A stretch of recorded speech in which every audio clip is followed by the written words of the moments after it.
Şeyh Muhammed Muta el-Haznevi Hazretlerinin dilinden, babası ve mürşidi Şeyh Muhammed el-Haznevi Hazretlerine atıfen: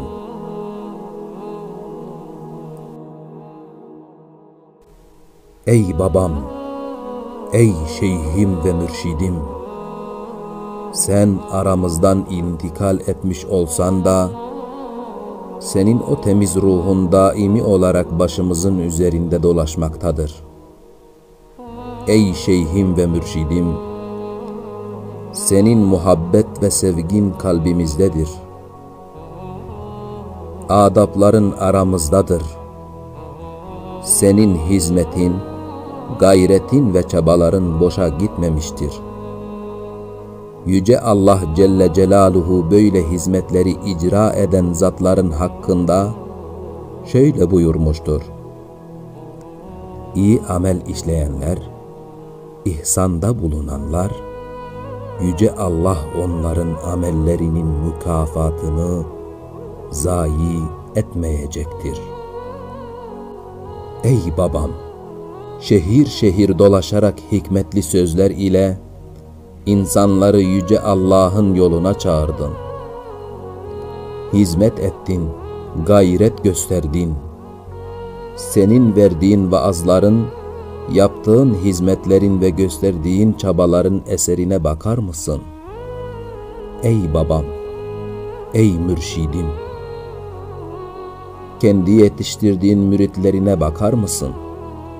Edep ile, terbiye ile, takva ile, ibadet ile, sıdık ile, ihlas ile yetiştirdiğin müritlerin ve sevenlerine, alimlerine ve talebelerine bakar mısın? Senin o takdim ettiğin adapları istismardan, menfaatten uzak olarak kendileri muhafaza etmeye söz veriyorlar ve kendilerini şartlıyorlar. Ey babam, senin yetiştirdiğin müritler, etbalar şehirleri, beldeleri, köyleri, geniş sahraları dolup taşırdılar ve senin onlara öğrettiğin adapları istismardan ve menfaatten koruyarak neşretmekteler. Ey babam ve seyyidim, senin bu yaptığın hizmetler, ortaya çıkan bu semereler senin için izzet ve şeref olarak yeterli değil midir?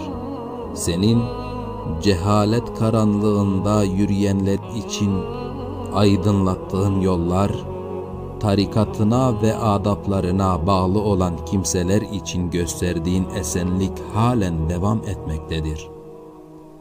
Kalıcıdır ve ebedidir. Kendi yerinde, kendi makamında rahat uyu.